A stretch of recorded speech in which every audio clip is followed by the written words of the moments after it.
అడుగుతున్నాము ఈ రోజు. సరే వీళ్ళు ఏది రుణమాఫీ అని చెప్పేసి 2 lakhs ఏదో ఒకటి చాలా చెప్పిన దాంట్లో ఒకటి రుణమాఫీ ఒకటి నడుస్తున్న దాంట్లో కరెక్ట్ అనిపిస్తుందా మీరు చెప్తున్నారా? అదే మీరు నడుస్తుంది అంటున్నారు కానీ నేను చాలా మందితోటి మాట్లాడుతూనే ఉన్నా ఊర్లో మా నారింకేతో, మీకు వచ్చిందా మీకు రాలేదా అని చెప్పి. 100లో ఒక 20 to 30% వస్తుంది. ఆ 30% కూడా ఏంది ఎప్పుడని చెప్పగలుగుతాం? ఈ 3వ విడతల తర్వాత చెప్పగలుగుతాం ఫర్ షూర్ 30 అని చెప్పి. అసలు మీరు రైతు బంధు డబ్బులు వచ్చి వేయకుండా అదే డబ్బులు ఇక్కడ పెట్టి డైవర్ట్ చేసి రుణమాఫీ చేస్తున్నారు. పోనీ రుణమాఫీ అని అందరికీ చేయాలి కదా, దానికి 1.25 లక్ష పెట్టిండ్రు క్లాజెస్.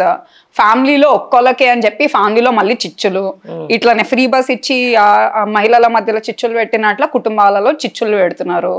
అది కాకుండా రేషన్ కార్డ్ అని చెప్పి అన్నారు, స్వామ్యంలో ఉన్న వాళ్ళకి ఇవ్వమని చెప్పిండ్రు.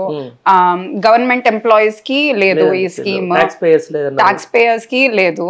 సో మరి ఇవన్నీ మీరు ముందెందుకు చెప్పలేరు? ఎలక్షన్స్ కన్నా ముందు ఎందుకు చెప్పరు? ఇప్పుడు ఎందుకు వచ్చి ఇవన్నీ చేంజ్ చేసి మేము ఇస్తున్నాం కదా అని చెప్పి మీరు ఎక్కడికి వెళ్ళంటారు?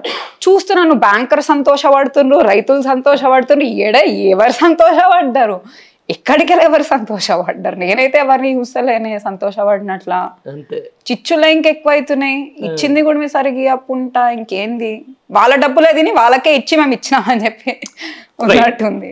మొన్న అసెంబ్లీకి సంబంధించిన దాంట్లో అంటే సీరియస్లీ మనం ఇది చాలా సీరియస్ టాపిక్ ఇది. అంటే మహిళలు అంత ఈజీగా పాలిటిక్స్లోకి రావడమే చాలా అరుదు. అంటే చాలా సవాలక్ష రిస్ట్రిక్షన్స్, వాళ్ళు పబ్లిక్ లైఫ్లో ఉండాలి, వాళ్ళ పర్సనల్ క్యారెక్టర్ అసాసినేషన్ జరుగుతుంది. ఆ తర్వాత వాళ్ళ మీద పాలిటిక్స్ అంటేనే విమర్శలు తీసుకోవాలి, విమర్శించాలి, తీసుకోవాలి, మనం అనాలి. సో ఇవన్నీ నేపథ్యంలో కూడా మొన్న ఏదైతే అసెంబ్లీలో ఒక మాజీ మంత్రి, ఒక 5 time ఎమ్మెల్యే, చాలా ఒక లెగసీ ఉన్నటువంటి ఒక సీనియర్ లీడర్ని పట్టుకొని చాలా అవహేళనగా అంటే ఒక హ్యూమిలేషన్ గురి చేసినట్టుగా మాట్లాడినట్టు ఇప్పుడున్నటువంటి ముఖ్యమంత్రి, దీన్ని ఎట్లా చూస్తారు? ఫస్ట్ ఆఫ్ ఆల్ మీరు చెప్పింది చాలా రైట్. మహిళలకు పాలిటిక్స్లో అడ్డంకులు ఫ్యామిలీలో ఉంటాయి, బయట ఉంటుంది, సొసైటల్ ప్రెషర్స్ ఉంటాయి, ఫెమిలియల్ ప్రెషర్స్ ఉంటాయి, అండ్ ఈజీ కాదు. అంటే ఐ ఫీల్ అబ్బాయిలకి డెఫినెట్లీ ఇట్స్ మోర్ తిట్టుకుంటారు, కానీ అమ్మాయిలకి మోర్ ఆఫ్ క్యారెక్టర్ అసాసినేషన్.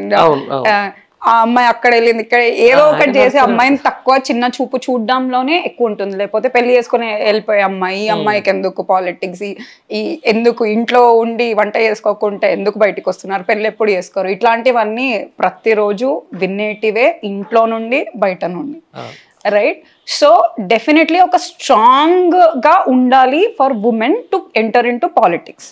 ఆ స్ట్రెంగ్త్ తోటి, ఇంత స్ట్రెంగ్త్ తోటి మనకు వచ్చిన మహిళలు కవితక్క గారు ఉన్నారు, సబితా ఇంద్రారెడ్డి గారు ఉన్నారు.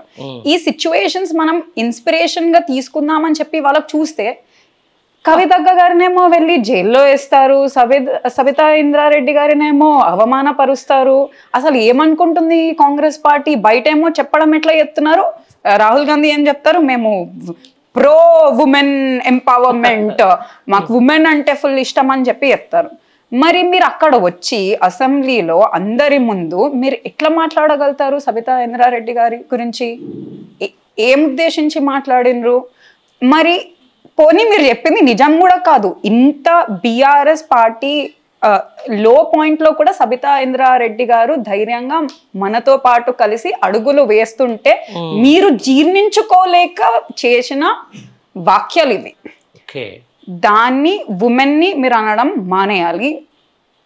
కుదిరితే మీరు ఎంకరేజ్ చేయండి, కుదిరితే గైడ్ చేయండి, అంతేగాని ఉమెన్ ని తిట్టడం ఆపండి, డిస్కరేజ్ చేయడం ఆపండి. అంతే.